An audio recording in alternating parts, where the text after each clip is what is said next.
Welcome friends. In today's lecture we will see column BBS. आज के lecture में हम कॉलम बीबीएस कैसे निकालते हैं और यूजिंग ऑटोकैड एक्सेल। ऑटोकैड की ज़रूरत वैसे तो नहीं पड़ेगी। आप अगर आपके पास शेड्यूल रहेगा तो आप एक्सेल में डायरेक्टली फॉर्मेट बना के बीबीएस निकाल सकते हैं। तो सबसे पहले ये शेड्यूल आपको दिख रहा होगा, तो शेड्यूल क्या है ये पहले समझ लेते हैं, उसके बाद बीबीएस कैसे निकालता है वो आगे जाते हैं। तो सबसे पहले शेड्यूल दिखाता हूँ मैं। यहाँ पे आपको दिखाई दे रहा होगा, ये सामने शेड्यूल है आपके। अभी जो भी कॉलम नंबर दिखाए गए हैं, जो भी कॉलम नंबर है इसमें PD7, PD20, PD30, PD33, PD34 जो भी है, अभी ये टोटल 1 2 3 4 5 6 7 8 9 कॉलम के लिए उन्होंने यही मेजरमेंट और यही जो आप डाया यूज़ करना है यही यूज़ करना है। तो सबसे पहले इसका लेंथ क्या है, इसका लेंथ है 1800 बाय 450। उसके बाद यहाँ पे उन्होंने लेफ्ट में 450, राइट में 450 और बीच में 900 इसे डिफ्रेंशिएशन कर दिया है। तो जो यहाँ पे आप देख सकते हैं कि 450 में आपका 20 का 14 बार आएगा और लेफ्ट में जो रहेगा वही राइट में रहेगा। यहाँ पे राइट साइड में आपको दिया है 20 और 12 दोनों का जो शेप दिया होगा ऑटोकैड में, तो उस शेप से आप कौन सा डाया कहाँ पे लगने वाला है वो देख सकते हैं, वो समझ सकते हैं।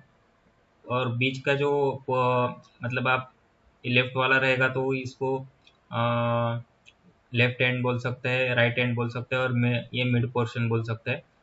जो 900 का पोर्शन है वहाँ पे 12 mm का डाया 10 बार्स दिए हैं।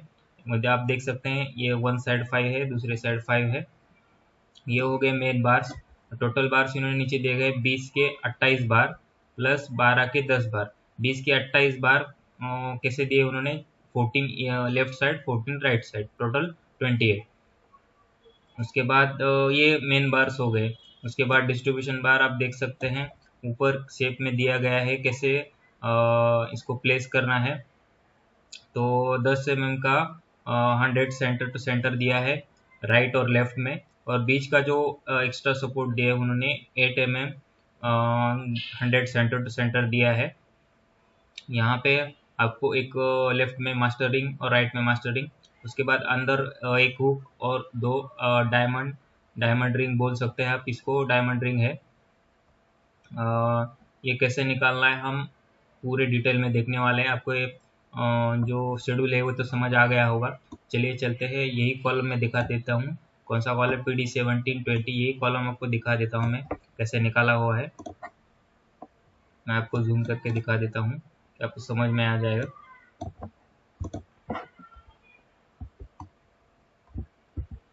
हाँ, तो अभी ये PD17 20 है।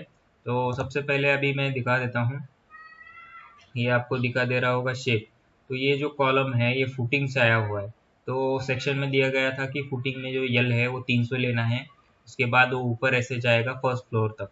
तो फर्स्ट फ्लोर तक जाएगा तो इसके लिए आपको लेना है लेंथ विड्थ, वो तो मैंने कॉलम का डाल दिया।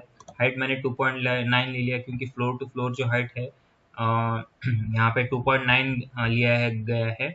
2.9 मैंने हाइट डाल दी। उसके बाद कवर 40 mm डाल दिया है कॉलम का।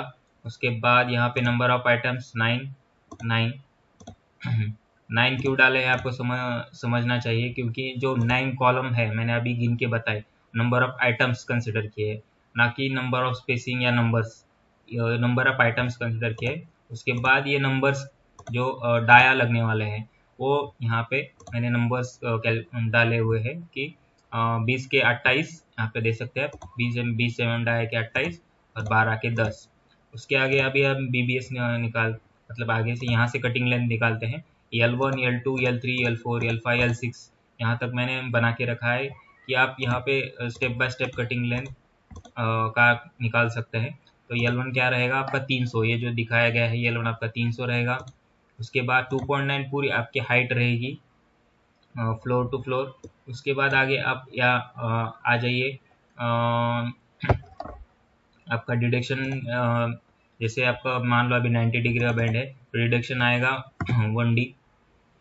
वैसे तो 45 पे 1D रहता है, 90 पे 2D रहता है। तो लेकिन यहाँ पे साइट पे अजम्पशन कुछ अलग रहते हैं।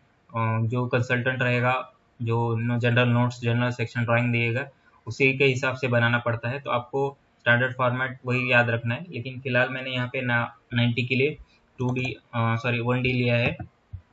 तो उसके बाद आपके लैपिंग हो गया। तो जैसे आपके स्लैब के ऊपर भी जो आपका स्टील है वो जाएगा, आगे जाके फर्स्ट फ्लोर पे जो कॉलम है उसमें लैप होगा। तो वो भी लैब आपको पकड़ना है। तो लैपिंग 36D दी गई है, ड्राइंग में मेंशन की गई है, मैंने तो 36D लिए है। तो लैपिंग ये सब जो जाड़ के उसके बाद रिडक्शन माइनस होगा। इसमें से मैंने ऑटोमेटिक सम का फॉर्मूला डाल दिया है। ये टोटल कैलकुलेट करके सम आपको कटिंग लेंथ निकाल के देगा। ये देखिए कटिंग लेंथ मेरी आ गई 3.9 और उसके बाद नीचे आ गई 3.6। तो ये कटिंग लेंथ डिफरेंट क्यों है? क्योंकि यहाँ पे इसका जो लैपिंग है, लैपिंग अलग अलग आएगा। क्योंकि यहाँ पे ऊपर आप देख सकते हैं ये 20 mm का डाया है, इसीलिए यहाँ पे लैपिंग अलग आई है। और नीचे का डाया हो तो 12 mm का है, तो 12 mm की लैपिंग कम आएगी। इसकी वजह से इसका कटिंग लेंथ थोड़ा कम आया है कंपेयर टू 20 mm। तो आगे चलते हैं। तो उस आगे जाने के बाद मैंने यहाँ पे वेट का एक अलग सेक्शन बना हुआ है। बाइफरकेट करेगा 8, 10, 12, 16, 20, 25, 32 तक बनाया हुआ है। यहाँ पे मैंने फार्मूला डाल दिया है। अपने आप वो बाइफरकेट होके जो भी डाया रहेगा उस डाया के सेक्शन में यहाँ पे कैलकुलेट हो जाएगा। ईफ सम का मैंने फार्मूला डाल दिया है, सॉरी ईफ का फार्मूला डाल दिया है। अगर 8 का होगा तो ये, 10 का होगा तो ये, ऐसे। तो यहाँ पे ये ऑटोमेटिकली यहाँ पे चला जाएगा। तो यहाँ पे देखिए मैंने 28 बार्स के लिए 9 आइटम, 28 बार्स ऐसे 9 कॉलम के लिए मुझे 2426 की केजी जा रहा है 20 mm का डाया।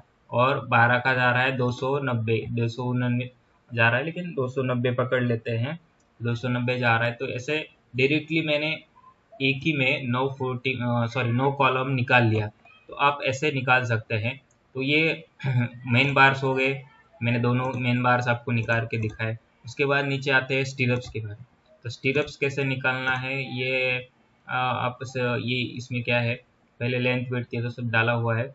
यहाँ पे कवर चाहिए 40 mm, ये तो रहेगा। स्पेसिंग, स्पेसिंग हमें यहाँ पे 100 दिया गया है। मैंने पहले दिखाया था, फिर भी एक बार दिखा देते हैं। ये देखिए स्पेसिंग दिया गया है 10 centre to 10 mm, 100 centre to centre, 10 100 centre to centre. तो वही यूज़ करके हम निकालते हैं। तो नंबर्स कैसे कैलकुलेट करने हैं आपको, जो आपका हाइट रहेगा उससे आपको स्पेसिंग से डिवाइड कर देना है और +1 कर देना है, तो आपका नंबर्स कैलकुलेट हो जाएगा। उसके बाद आपका ये L1 L2 कैसे आएगा? तो L1 आएगा आपको विड्थ, मतलब जो भी आपका विड्थ है कॉलम का। अभी विड्थ से पहले आपको सेंटर टू सेंटर डिस्टेंस निकालना है। सेंटर टू सेंटर डिस्टेंस मतलब यहाँ पे आप देख सकते हैं। हाँ, जो मेन डाया है, जो main dia of centre between another main dia of centre, उसमें से जो डिफरेंस आएगा वो पहले निकाल लेते हैं। उसके बाद ही आपको स्टीरअप्स का ये मेजरमेंट मिल जाएगा। तो मैंने पहले से निकाल के रखा था यहाँ पे, सॉरी यहाँ पे, हाँ कहाँ पे, हाँ यहाँ पे, ओके। तो मैंने पहले से निकाल के रखा था। देखिए अभी ए 65 यहाँ पे बोला है, ये 0.066, 66 mm center to center difference आ गया। तो इंटू 4 क्यों किया है मैंने, तो यहाँ पे आप देख सकते हैं जो गैप से बीच का 1, उसके बाद ये 2, उसके बाद ये 3, उसके बाद ये 4, इसलिए मैंने इसको 4 से मल्टीप्लाई कर दिया है। हाँ यस, 4 से मल्टीप्लाई कर दिया और दोनों साइड से 4 से मल्टीप्लाई कर। उसके बाद हुक लेंथ आएगा आपका, नहीं सॉरी 2 इंटू 20 जो रहेगा, वो आपका जो बचा हुआ पार्ट है सेंटर टू सेंटर के बाद का, वो ऐड कर दिया। उसके बाद ये L1 और L3 सेम रहेगा। L2 भी मैंने वैसे ही निकाला है। वर्टिकल डिस्टेंस की वो एक है 110 mm, वैसे मैंने 3 से मल्टीप्लाई कर दिया क्योंकि वर्टिकल गैप 3 है, और दोनों साइड का जो डाया हाफ हाफ बचेगा वो ऐड कर दिया। उसके बाद तो ये हो गया L4 तक। उसके बाद L5 आएगा हुक लेंथ 2x10D, जो भी आपका हुक, 2 हुक है इसीलिए 2x10D आएगा। उसके बाद डिडक्शन कर देना है, मैंने डिडक्शन यहाँ पे कर दिया है।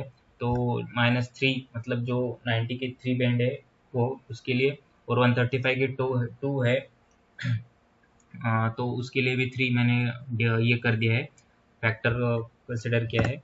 तो उसमें से डिडक्शन फैक्टर माइनस होने के बाद कटिंग लेंथ उसका टोटल फाइनल कैलकुलेट हो जाएगा।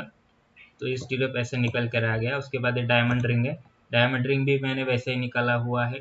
आप मैं इसका डिस्क्रिप्शन बॉक्स में आपको लिंक दे दूंगा, आप वहाँ से डाउनलोड कीजिए फ्री में, और उसके बाद आप इसके ऊपर स्टडी कीजिए कि कैसे मैंने निकाला है। अगर आपको कोई डाउट हो या फिर कुछ करेक्शन हो, आपको कुछ भी पूछना हो, तो आप कमेंट सेक्शन में मुझे कमेंट कर सकते हैं।